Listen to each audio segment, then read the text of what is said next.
Luna को अपने खरगोश लियो के साथ खेलना बहुत पसंद था। एक धूप वाले दिन वे बगीचे में लुका छिपी खेल रहे थे। लियो गुलाब की झाड़ी के पीछे कूद गया। I see you, Leo. लेकिन तभी गुलाब के पीछे कुछ चमक रहा था। ये एक छोटा सा चमकदार दरवाजा था। ये पहले कभी वहाँ नहीं था। लूना ने उत्सुकता से दरवाजे में से झांका। Wow! वह दरवाजा एक जादुई जंगल की ओर जाता था, जो रंग बिरंगे फूलों और चमकदार धाराओं से भरा था। Come on, Leo. दोनों ने एक साथ उस दरवाजे में कदम रखा, एक नए रोमांच के लिए तैयार। जंगल चिड़ियों के गीत और गिलहरियों की बातचीत से गूंज रहा था। तितलियां हवा में नाच रही थीं। उनके पंख हजार रंगों में रंगे हुए थे। लूना और लियो हाथों में हाथ डाले चल रहे थे।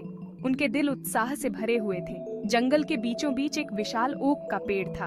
उसकी पत्तियां हवा में सरसरा रही थीं। जैसे ही लूना और लियो करीब पहुंचे, पेड़ ने गहरी गूंजती हुई आवाज में कहा, स्वागत है बच्चों, मैं फुसफुसाता हुआ ओक हूँ। Wow, you can talk. Luna ने कहा। उसकी आंखें आश्चर्य से फैली हुई थीं। मुझे तुम्हारी मदद चाहिए। मेरी शाखाएं चिंता से भारी हैं। एक छोटी परी इस जंगल में खो गई है। लूना और लियो परी की मदद करना चाहते थे। फुसफुसाते हुए ओक ने उन्हें रोने की आवाज का पीछा करने को कहा, तो वे जंगल में और अंदर चले गए। उनके कान उदासी की किसी भी आवाज को सुनने के लिए तैयार थे। जल्द ही वे डेजी से भरे एक घास के मैदान में पहुंचे। लूना के अंगूठे से भी छोटी एक नन्ही परी एक पंखुड़ी पर बैठकर सिसक रही थी। उसके पंख झुके हुए थे और उसके चेहरे से आंसू बह रहे थे। Hello, why are you crying? मैं अपना घर नहीं ढूंढ पा रही हूँ। मुझे अपने परिवार की याद आती है। लूना को परी के लिए दुख हुआ। Don't worry, we'll help you. उसने प्यार से कहा। भाग 4, अद्भुतों का टूलिका। Where is your home, little fairy? ओह, यह एक सूरजमुखी के बीचों बीच बसा एक छोटा सा गांव है। लूना को तुरंत समझ आ गया कि क्या करना है। उसने अपना खास तूलिका निकाला। यह कोई साधारण तूलिका नहीं था। यह तूलिका चित्रों में जान डाल सकता था। लूना ने ध्यान से तूलिका को अपने रंगों के डिब्बे में डुबोया और चित्र बनाना शुरू कर दिया। उसने एक चमकीला पीला सूरजमुखी चित्रित किया। उसकी पंखुड़ियां चौड़ी और स्वागत योग्य थीं। जैसे ही उसने काम पूरा किया, पेंटिंग चमक उठी और फिर असली बन गई। यह रहा। यही वह सूरजमुखी है जो मेरे घर की ओर जाता है। एक आभारी मुस्कान के साथ छोटी परी सूरजमुखी की ओर उड़ गई, अपने परिवार के साथ फिर से मिलने के लिए तैयार। भाग 5, लियो का बड़ा पल। लूना और लियो ने अपना रोमांच जारी रखा। जंगल में चिड़ियों की चहचहाहट और पत्तों की सरसराहट गूंज रही थी। पेड़ों की छतरी से सूरज की रोशनी छनकर जंगल के फर्श पर पड़ रही थी। उनका हर कदम उत्साह और आश्चर्य से भरा था। उन्हें जादुई जंगल की खोज करने में बहुत मजा आ रहा था। पेड़ जैसे कोई रहस्य फुसफुसा रहे थे और फूल एक अलौकिक रोशनी से चमक रहे थे। लूना और लियो हंसे जैसे ही उन्होंने छिपे हुए रास्ते और गुप्त समाशोधन की खोज की। उनकी कल्पनाएं संभावनाओं के साथ दौड़ रही थीं। अचानक एक शरारती इम्प उनके सामने कूद गया, उनका रास्ता रोक दिया। इम्प के चेहरे पर एक धूर्त मुस्कुराहट थी। उसकी आंखें शरारत से चमक रही थीं। वह छोटा था, लेकिन आत्मविश्वास और चालाकी से भरा हुआ था। You can't pass. इम्प हंसा। उसकी आंखें शरारत से चमक रही थीं। ऐसा लग रहा था कि वह बच्चों पर अपनी शक्ति का आनंद ले रहा है, उनके क्षणिक भय और भ्रम में आनंद ले रहा है। उसने लूना का हाथ पकड़ लिया, उसे खींचने की कोशिश कर रहा था। लूना ने संघर्ष किया। उसकी आंखें डर से फैली हुई थीं, लेकिन इम्प की पकड़ मजबूत थी। Leave her alone. लियो, जो आमतौर पर डरपोक था, ने बहादुरी का अनुभव किया। वह हमेशा शांत रहने वाला था। लूना के नेतृत्व का पालन करने में संतुष्ट था, लेकिन उसके अंदर कुछ टूट गया। वह अपने दोस्त को ऐसे नहीं ले जाने दे सकता था। वह लूना के सामने कूद गया और इम्प पर अपनी नाक फेर ली।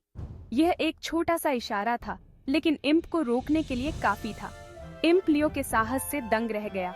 उसने उम्मीद की थी कि बच्चे आसान शिकार होंगे, लेकिन लियो की अचानक बहादुरी ने उसे असंतुलित कर दिया। उसने पहले कभी इतना बहादुर खरगोश नहीं देखा था। इम्प का आत्मविश्वास डगमगा गया, क्योंकि उसने लियो को घूर कर देखा। अनिश्चित था कि आगे क्या करना है। उसने लूना का हाथ छोड़ दिया और भाग गया। झाड़ियों में गायब हो गया। जंगल ने राहत की सांस ली। जैसे ही इम्प गायब हो गया, तनाव दूर हो गया। You were amazing, Leo. Luna ने लियो के सिर पर हाथ फेरा। उसकी आवाज गर्व से भरी हुई थी। वह हमेशा से जानती थी कि लियो में कुछ खास है और अब उसने इसे साबित कर दिया था। लियो ने अपने डर का सामना करने पर गर्व करते हुए खुशी से अपना पैर थपथपाया। जंगल के रोमांच ने एक अप्रत्याशित मोड़ ले लिया था, लेकिन इसने लियो के एक नए पक्ष को प्रकट किया था, जो बहादुर और मजबूत था। इम्प के चले जाने के बाद लूना और लियो ने अपना रोमांच जारी रखा। उन्होंने आत्मविश्वास और उत्साह की एक नई भावना महसूस की, यह जानते हुए कि वे किसी भी चुनौती का सामना एक साथ कर सकते हैं। जादुई जंगल अब और भी मनमोहक लग रहा था, मानो वह उनकी बहादुरी के लिए उन्हें पुरस्कृत कर रहा हो। पेड़ धीरे से लहराए और फूल तेज चमकने लगे, उनका मार्गदर्शन करते हुए।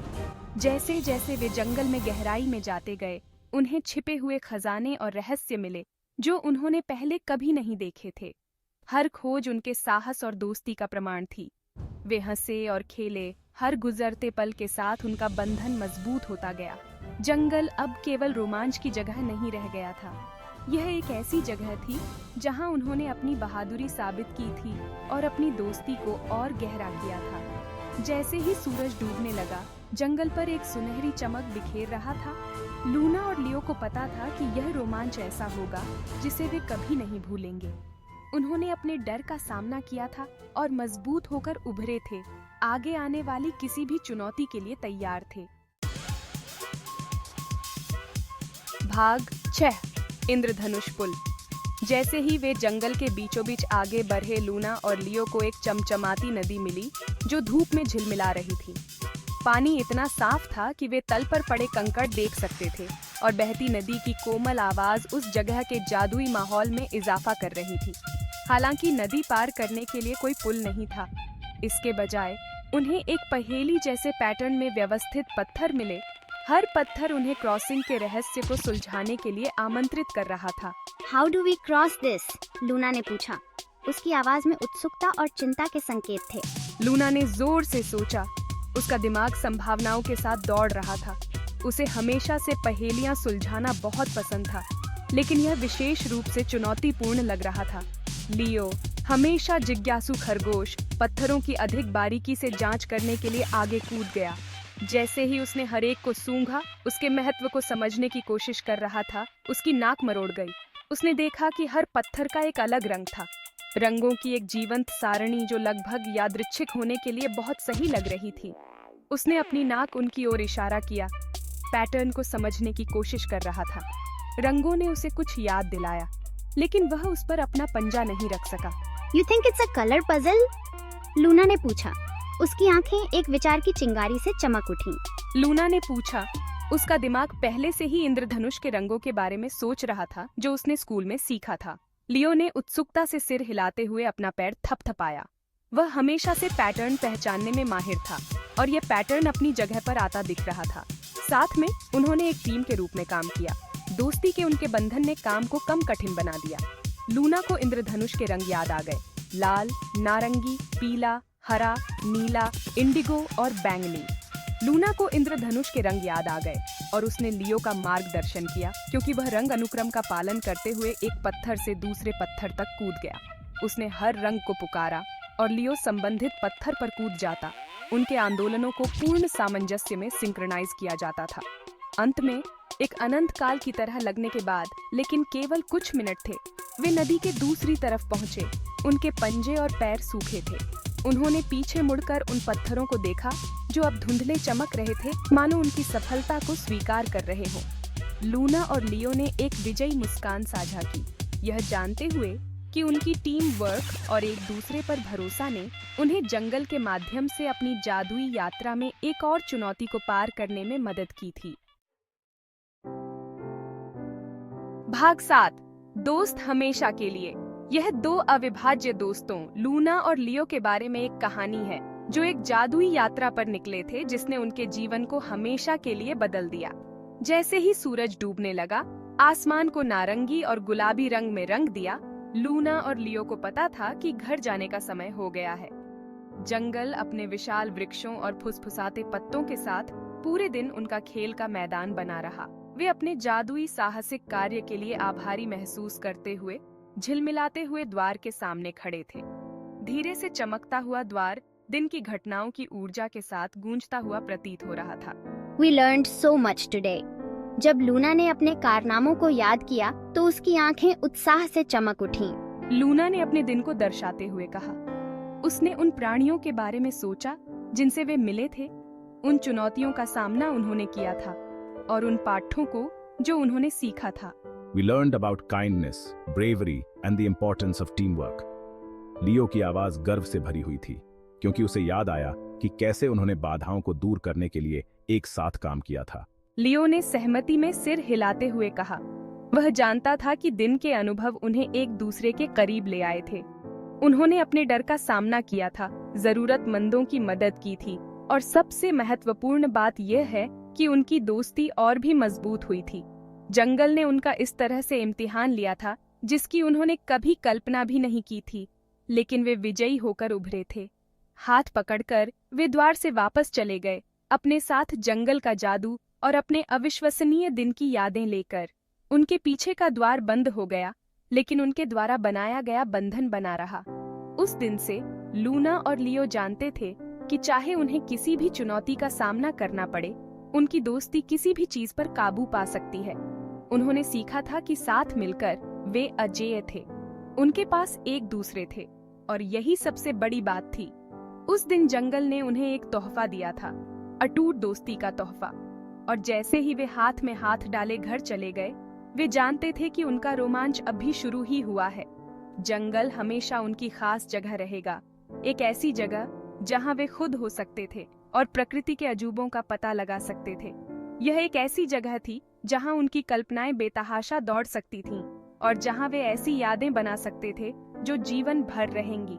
जंगल की हर यात्रा नई नई खोज और नए नए रोमांच लेकर आई।